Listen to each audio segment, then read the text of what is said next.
G'day Flosstube, Anna aka Moranalis, back with another stitching update. Apologies in advance if you hear a certain Kelpie being an annoying little Kelpie outside barking, because he's just decided that now he needs to talk to all of us. He's actually a good Kelpie. Right, where were we? Today is 25th of June. Look at me, I checked the date first. This is my Flosstube channel, all about cross stitch. So if you don't like cross stitch, I'm not sure how you wound up here, but you know, maybe stick around. You'll learn something, discover a new hobby. Thank you to everybody who's coming back to visit again.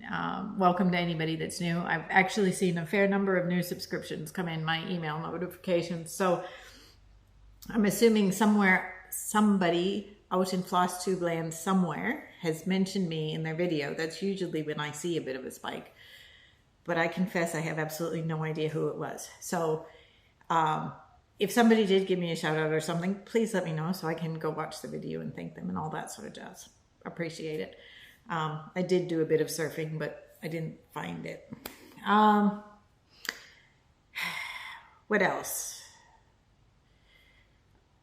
Oh, I know I said in my last video that I may not check in because there's a lot on, and there is a lot on. I'm just expecting the next month to be worse. And I thought I've already got enough on my plate that I want to tell you guys about. So if I wait another month for things to supposedly settle down, I'll just start getting stuff. So I figured I better rush in here quick, do this video. I got no kids or husband or anybody at home to distract me, so no excuses not to get it done. And yes, hopefully by the time end of July comes around, things will be quieter. Does anybody else find they are permanently hanging out for that hypothetical point in the future at which point things are going to settle down, and it never, ever, ever comes? I feel like that's, by the time end of July comes around, I'll just be waiting for something else. It is what it is. It's life. So stitching wise, I am just going to grab things off the pile. They're not in any logical order beyond that's the order they're stacked in. So I know I showed you the Maiden last video, and she hasn't had anywhere near as much work as she did previously, but I did do a little bit. This is Isabella Fillipina, known as Macca's mermaid in this house. I am doing a skin tone conversion on her to match the same skin tone I used on the Pearl of the Orient, because both of those mermaids were for my nieces of Korean heritage, and so the idea is skin tone matches the little girls. So this is where we're up to. I did notice when I went back to look at my old video to see whether I'd had much progress worth showing you, that the colors in this fabric are not actually coming through on the camera very well, and they don't look any better today. The fabric actually has purple splotches in there as well as the blue. In the video it looks just kind of blue. So I will insert a photo basically of exactly like this, but hopefully you'll see the purple splotches in the fabric a bit better. I think the only progress we have had on this today since the last video is a bit of extra corals and stuff coming out of various spots. I think the tail was more or less complete last you saw her, and I don't think there's been much progress in the head or the hair. So it's probably a bit hard to see the progress because it's scattered all over in those coral sections. This is done on a 28 count cast shell. Look at me remembering the fabric, guys. 28 count cast shell that I dyed myself. It's not as dark a fabric as originally shown in the previews model for the Bella Fillipina, but my attempt to dye it was pseudo attempt to replicate that. I seem to have issues with dyeing dark fabrics, and I think it basically comes down to I never want them to get too dark, so I never want them to leave them in too long. And so I inevitably wind up with a lighter version, particularly by the time the fabric dries and you rinse it and stuff than I originally had in my head. However, I don't dislike it, and I am hesitant to get too caught up in wanting to replicate exactly what's in my head too specifically. I have enough other things that I fuss about. They must be perfect. I don't need to add my fabric dyeing to the list of things to fuss about. So I'm really trying with the fabric dyeing. I might have something I'm aiming for in my head, but we get what we get and we don't throw a fit. And so that's what we have there. I haven't had to tell my children that in a long time. It used to be a regular thing. You get what you get and you don't throw a fit. So at some point I decided that the mermaid had been my main travel piece, and she'd gotten a fair bit of attention, and I wanted to swap it out. So I got to a reasonable stopping point. I don't even think I did that. I think I just arbitrarily packed it up and put it away. And I switched to Bellatrix as my travel piece. So when I say travel piece, I basically mean the piece that lives in my work bag and makes the trip to the office every single day. Rarely gets stitched on a lunch hour, but actually at the moment I'm spending 2 nights a week, often in town waiting on kids to finish various activities. So it'll get some attention there. Although the reality is with end of financial year, last several weeks, I've basically ended up staying at the office trying to get more work done. Yeah, that's a whole other thing. End of financial year sucks, guys. So Bellatrix Isabella Fillipina design started in April this year when we were stuck in COVID isolation. And so she had a pretty good start. Hold on, I've left a needle there in the middle of it. Apparently I stopped stitching mid-thread last night or whenever I had her out.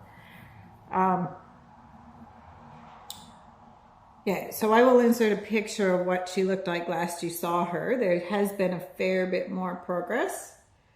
I have not quite finished her skirt, but we are very, very close. There's a few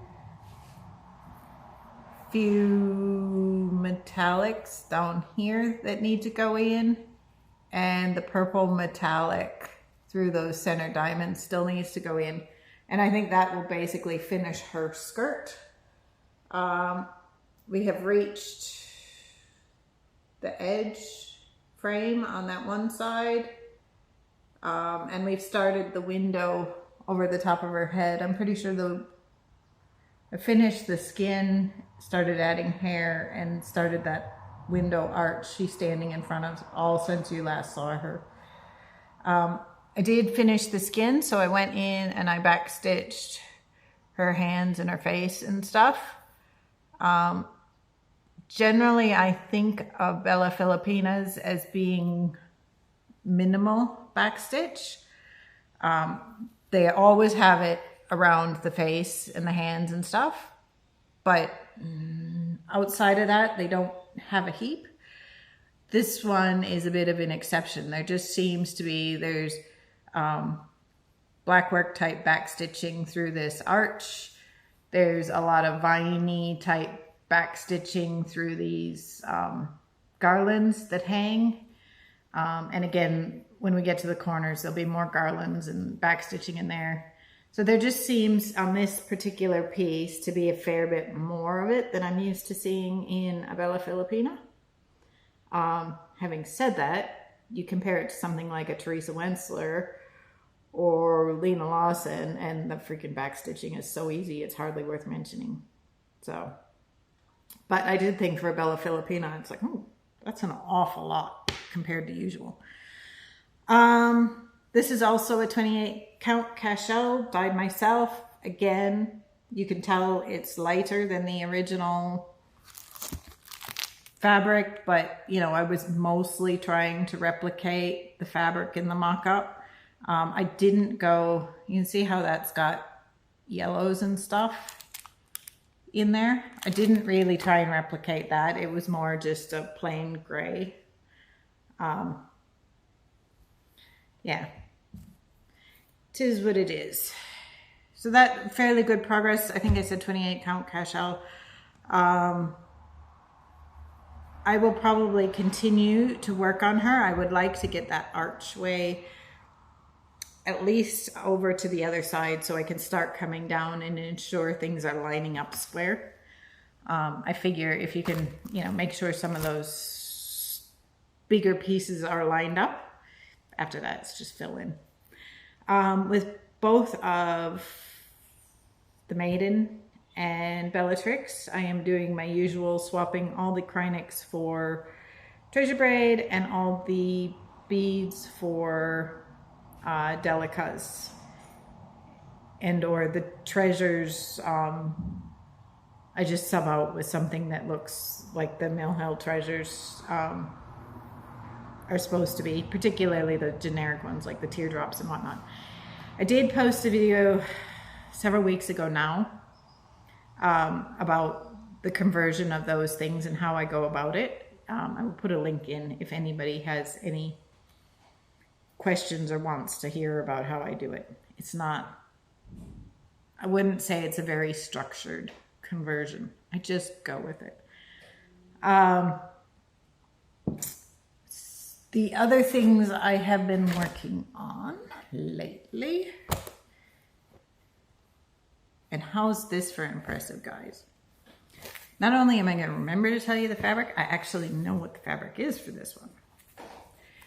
This is Aura of Autumn by Artecy, and sorry, it's by Leonid Afremov, did the painting, charted by Artecy. It is on a 32 count Murano Lugana.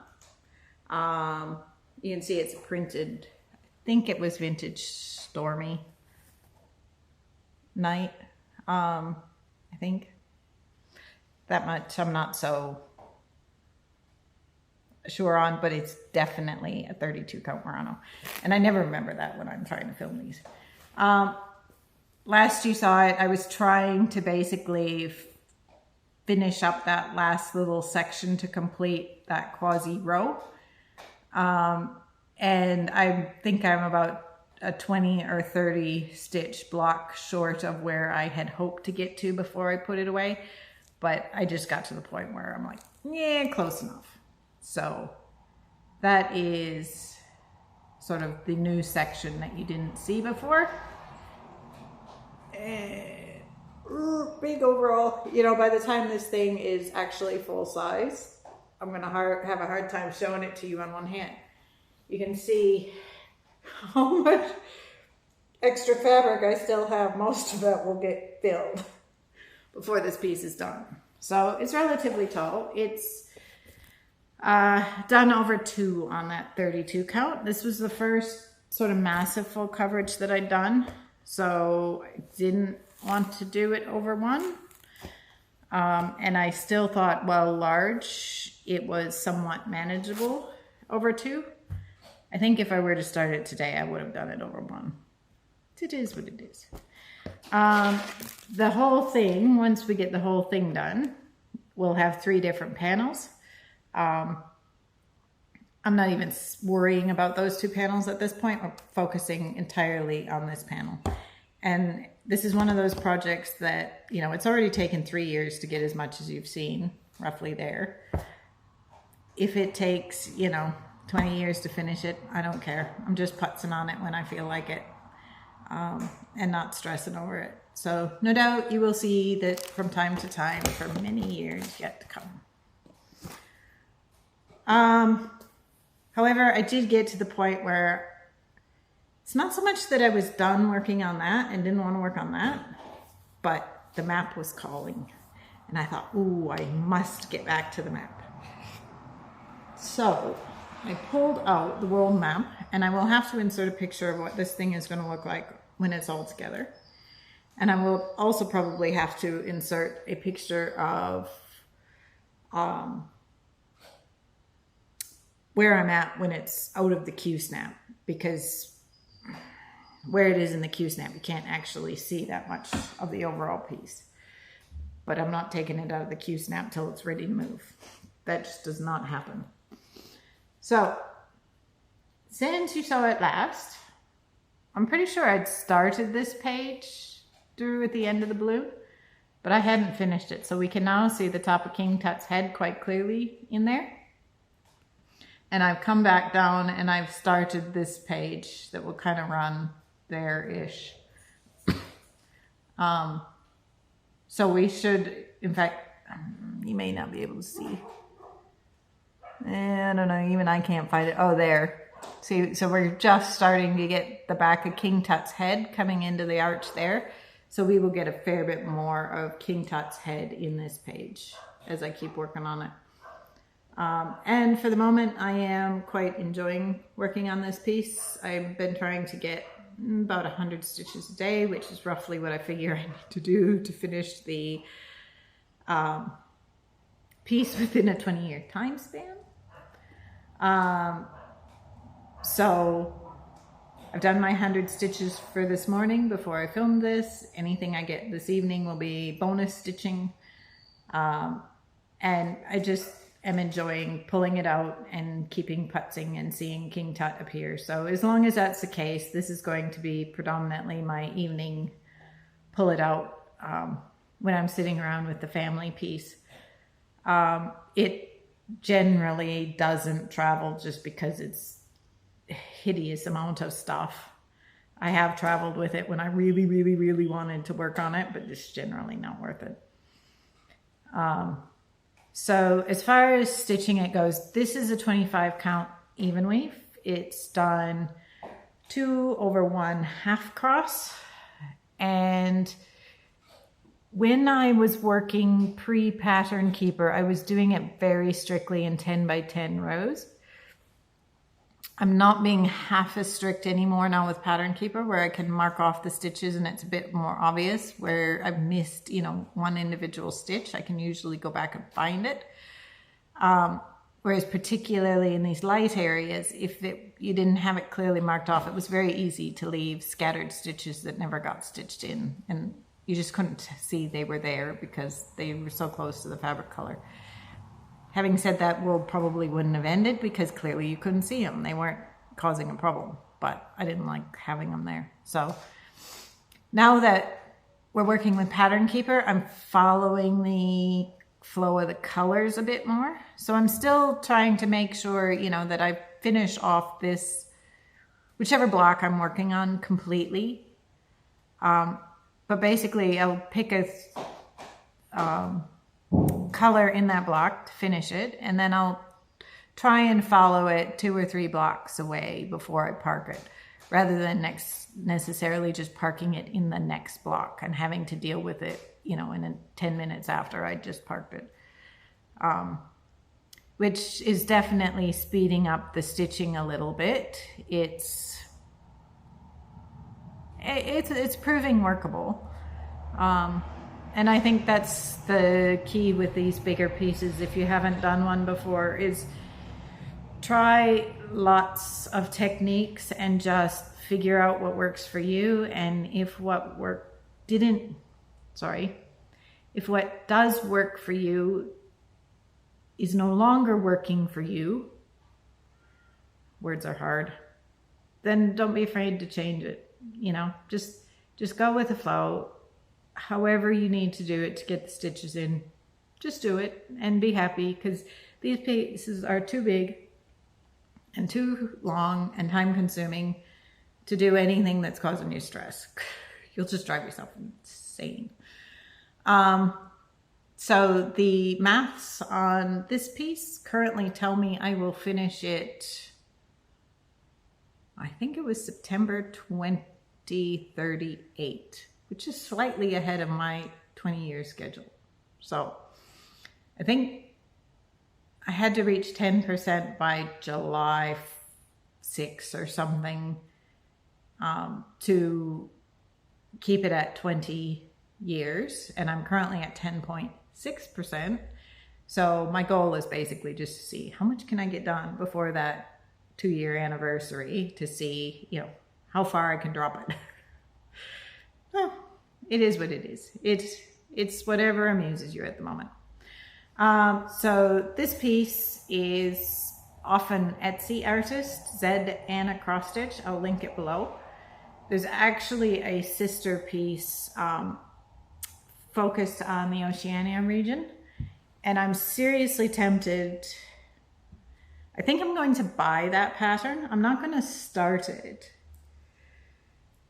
but I think I'm going to buy it. So if I ever get to the point where I actually do finish this piece and I want to start that other one, I have it. I don't want it, you know, to suddenly disappear from Etsy and not have that option. So I think I might buy the Oceania piece just in case. I really debated when I started which one I would buy. I think I'll just buy the Oceania one, and maybe one day we'll start it. Yeah, if you are stitching any map related projects, there is a hashtag on Instagram. I will put it, I think it's Where in the World Sal. And so if you tag anything mapping related with that, I will see it, because I'm a sucker for maps. I like maps. Goes with the territory of being a GIS person. Yeah, so tag your things there so I can see them. I love all sorts of maps. And I think that's about it for all the stitching I have done. I have no idea what my progress is going to be like next month, because expecting chaos to continue, as I said. So we will see. I will try my best to get back at the end of July, and we will see what we have then. Until then, take care. I'll see you next time. Bye.